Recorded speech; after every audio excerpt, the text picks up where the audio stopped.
I want to start though with Harrison Ford. I want to start with Red Hulk. I want to start with Captain America 4, the debut film with Anthony Mackie as the next Captain America. He became the next Captain America in Falcon and the Winter Soldier. This movie is coming out February 14th, 2025. This is the February release that Marvel has every once in a while. Last time they had a February movie release, Ricky Flex, what movie was it? Well, was it Quantumania or was that Maybe it January? was Quantumania. Okay. Quantumania. And this movie has had a very tumultuous run. It feels like they've reshot the movie two, three times. It's like an ear. I know they always do reshoots with Marvel movies, but it seems like in a regular amount of times with this one. It seems like there might have been some script rewrites. We've had a title change. We're not going to have William Hurt in the role. Sadly passed away as Thaddeus Ross with Harrison Ford stepping in. I I kind of thought the trailer looked good, Ricky Flex. What were your initial reactions? This movie has a lot against it. Reshoots, rewrites, reshoots. New actor playing a 10 plus year guy in the MCU in Thaddeus Ross, now Harrison Ford. A new Captain America, a name change to the movie. Like their Falcon Winter Soldier did not do great critically and also streaming numbers on Disney Plus. There's a lot against this movie. But holy crap, this didn't look that bad. This didn't look that bad. Yeah. I got the Winter Soldier vibes. I like how they're trying to continue with that. The action sequence is pretty good. I know it's only a trailer, and it was a minute 48 seconds, very short, but they gave you the punches, right? They gave you the tone of the political thriller vibe, like the Winter Soldier. They gave you the action sequences. They gave you those beats that were like, okay, this might be formidable. It's just gonna be like, all right, with all these rewrites and reshoots, will it be coherent? It might look good, it might feel good, but will it actually be good? I don't know. But the trailer is making me seem like it's at least watchable, and I will pay money to see it in a theater. Like everything leading up to this trailer, everything felt disorganized. And I felt like when the trailer came out, people were like, okay, looks like we actually have something, like you said, coherent here.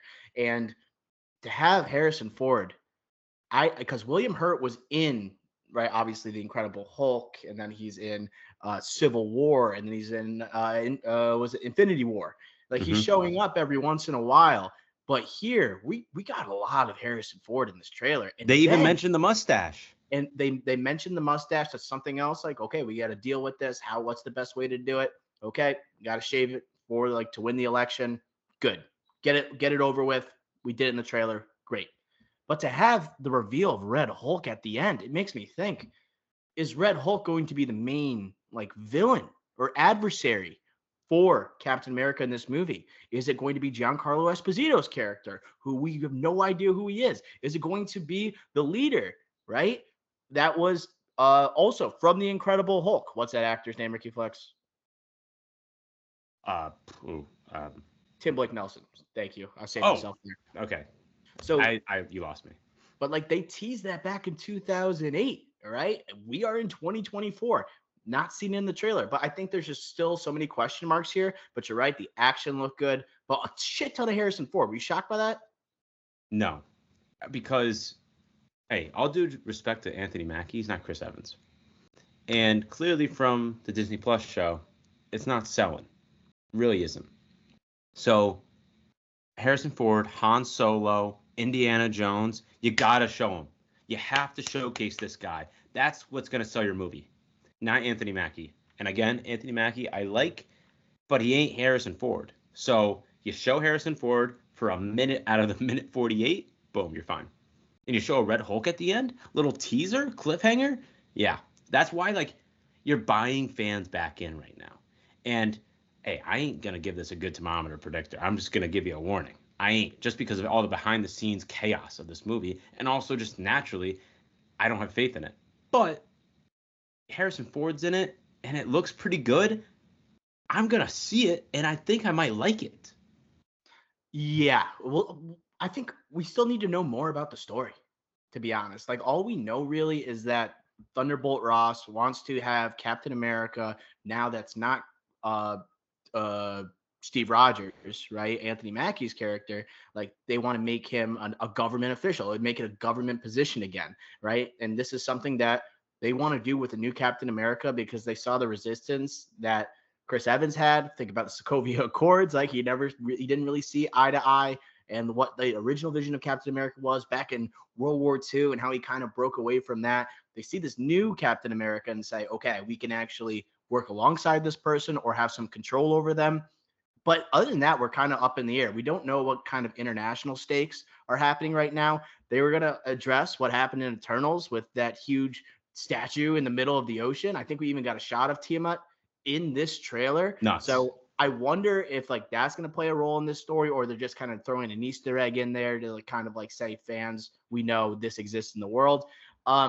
Yeah. So I don't think we really know where the story's going here. But what do you think about the idea of like this Captain America? We could take advantage of him. Do you kind of get that vibe? Yeah, definitely. Because like when you feel the government soldier or government official, I should say, that's just like, okay, we're going back to like, yeah, we're using Captain America here for our benefit, especially when you know Harrison Ford's the Red Hulk. That's just like, this isn't going to end well. You already know that.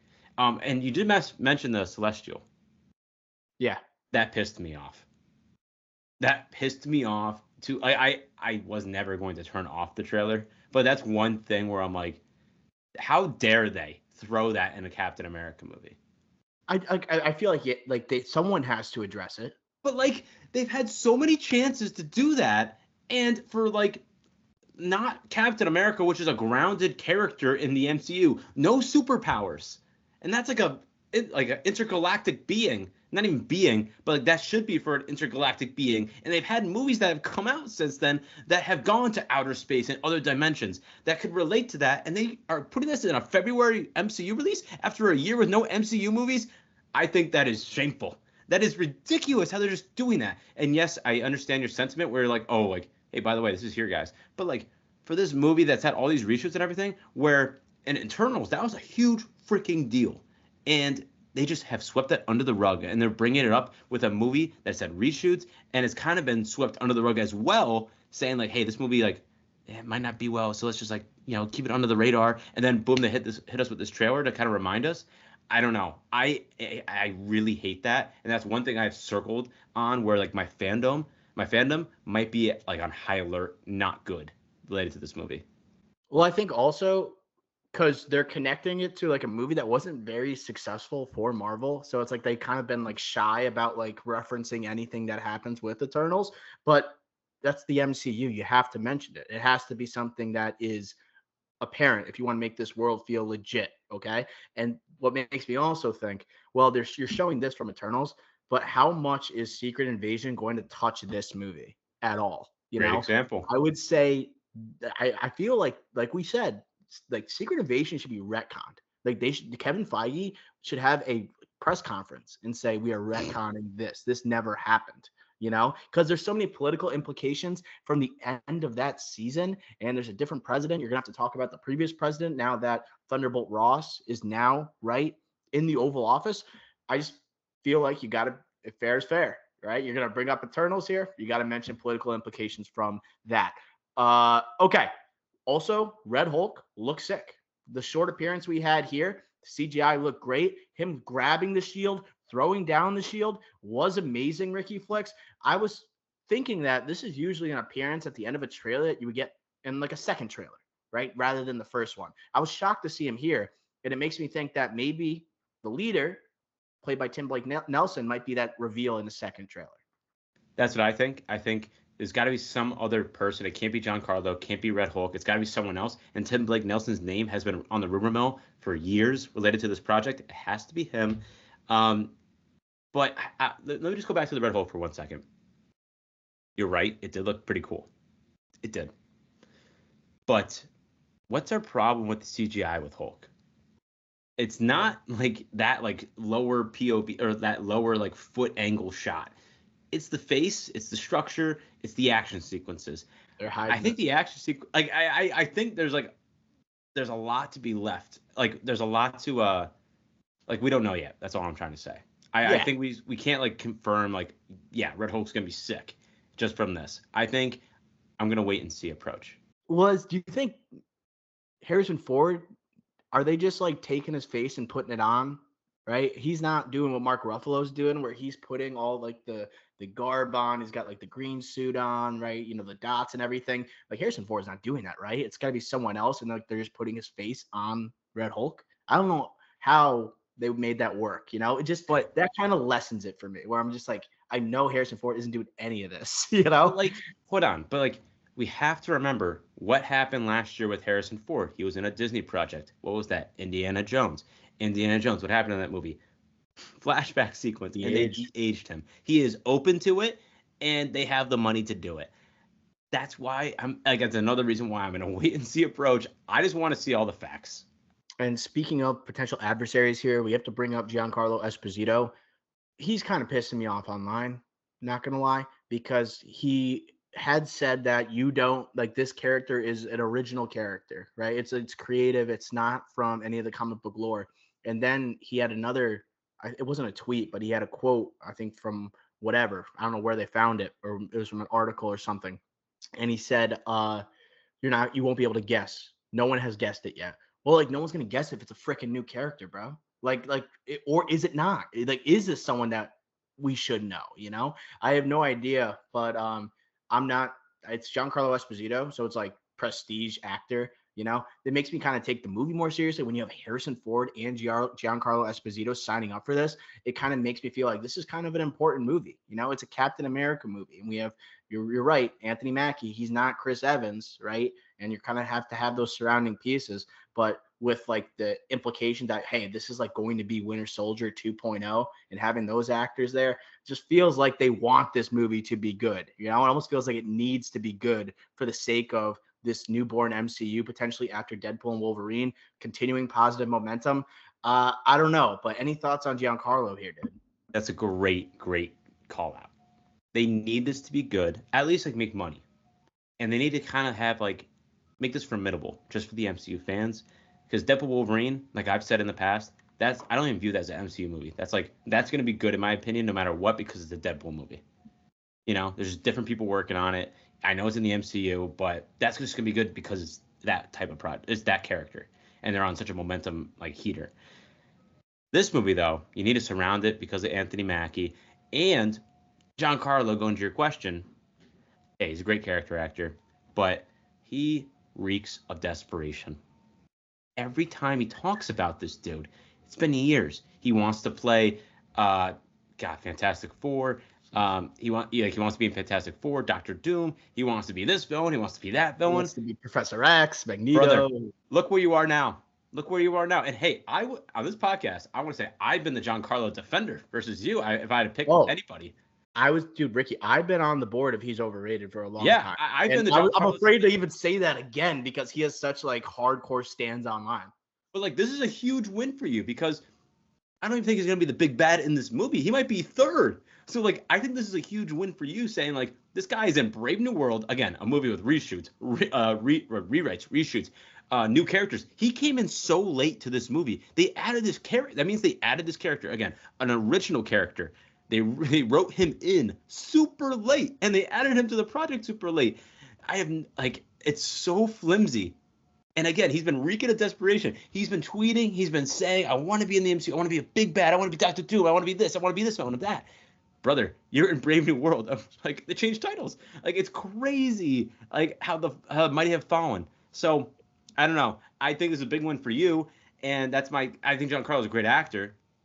But this is not, hopefully this is a low. Even though it's crazy to say because he's going to make a crap ton of money out of this. This is a low for him. And hopefully he can work his way back up to being that formidable big bad that we all thought he could be 4 years ago. This cast and like kind of what we're seeing so far from this movie, it's following the same beats as Winter Soldier, right? So when I see Robert Redford, like heavy, like weighty actor, you know, in a political type of high position, you know, then we have Harrison Ford in this movie as Thunderbolt Ross, as the president, you know, and then along with that, I see like Frank Grillo, Crossbones in a Winter Soldier. Is that what Giancarlo is in this movie? Is he like a third tertiary villain? You know, as you see someone that's a throwaway, is he going to have huge implications here? Like, and he just looks like Giancarlo Esposito. He's not, his costume or whatever, his suit doesn't look cool or anything. You know, he's just kind of wearing a jacket, you know, with a couple like stripes across his chest. So I don't know. I don't buy all the hype with him. I think he had Breaking Bad, and I think that was the peak, right? That's the kind of way I see it, Ricky Flex. I think we should, before you go into any final comments, you mentioned a thermometer predictor. Okay, we have to do that. For any new listeners, this is where we predict Rotten Tomato scores for upcoming films. So we do it off the first trailer. Ricky Flex, after watching this, what will the Rotten Tomato score be for Brave New World? I also just want to say this isn't the official trailer, but this is long enough. Thermometer predictor, bring it out. 66. Like this could be formidable, Doctor. 66 is kind of what I was thinking. I want to be a little more optimistic. 71. 71 for Captain America Brave New World. We know critics historically have been very lenient for Marvel movies, you know? And that's where people have always said, oh, are they paying off critics this or this? This one was garbage. How can this have this? And DC films have this. So I think this will be also carrying positive momentum and following Deadpool and Wolverine. Because that movie, people are hyping that up so bad right now, dude. I am. And last thing here, there was a line in this trailer that was really intriguing to me. The global power is shifting. You're just a pawn. They're talking about Sam Wilson, but I don't know whose voice that is, right? And it didn't sound like Harrison Ford. It doesn't sound like Tim Blake Nelson's voice. But when I listened to it, I was just like, which character is saying this to him? I don't know. I wish I did research before this on that line. Didn't really take it into consideration before this. All right, I have a throwback question. Okay. Isaiah Bradley's in this. Steve Rogers, appearance? How would he appear? Like a flashback? Flashback or like I don't know. That was just throwing question. You can't have him in the movie. Like you can't have Chris Evans in this movie. Even in a flashback, like it's a new scene of a flashback. You know what I'm saying? So it's like we've never seen that scene before. It's like they newly shot it, but it is a flashback. I guess that's my question. I don't think you can have him in the movie at all. You know, I know because there's always been rumors that Chris Evans, like he's coming back, right? Was it for this movie? And it's been in such disarray. Like, is he coming back to reshoot scenes? Are they removing scenes? Who knows? But for me, this movie is so important, not only for Marvel, right? Because they need strong heroes. Like Spider-Man's there, but they don't own all Spider-Man, right? They are missing Robert Downey Jr., Chris Evans, ScarJo. All those people are gone. They need this movie to be good to cement Captain America as an integral member of the Avengers, with Avengers 5 coming up, dude. And who's going to be the leader of the Avengers? Is it going to be Sam Wilson, just like we had Chris Evans? Is that going to be the case? I also think this is just big for Anthony Mackie. Like Anthony Mackie has always been someone that, I like him in that action movie, right? He's great in like a supporting role. Oh, he's the villain. He was that guy in 8 Mile. He was pretty good in The Hurt Locker, right? But he's never been the best part of something. I would like him to be the best part of this movie, like to take his game up to the next level and be a movie star. Because I feel like he's always been around movie stars, right? He gets along great with all the Avengers cast members. I want to see him be the reason that this is good, right? You're right. And for him, it's so weird because you're right. Like you had a couple great calls there. He was in Ghosted, the Chris Evans movie, Ana de Armas. He was in that? Yeah, I didn't finish it, but whatever. He was in Woman in the Window. Obviously, not even first, second, third, fourth, whatever. He was Outside the Wire, Netflix movie he led. Not a good movie. The Banker, like he was kind of the co-lead in that, but like whatever. But then you look at that, besides Marvel, like Detroit, he was not the lead in that. All the Way, LBJ, that's Bryan Cranston. Night Before, Seth Rogen, like he's never the lead in anything. This is massive for him. And I feel like the MCU has been kind of his like what he's been up to post what's it called? Winter Soldier. Before that, like, yeah, he was in Notorious as Tupac, like in a side role. He was briefly in The Hurt Locker, but like very briefly. Well, he goes at it with Jeremy Renner in that movie. Right, right. The Hurt Locker. I'm sorry, Half Nelson. He was briefly in Million Dollar Baby. He was barely in. He's like always never the guy. He is the guy in this. So again, he's around big movie stars still, but it's his name on first on the top billing. He's top billing on this. Let's see if he delivers.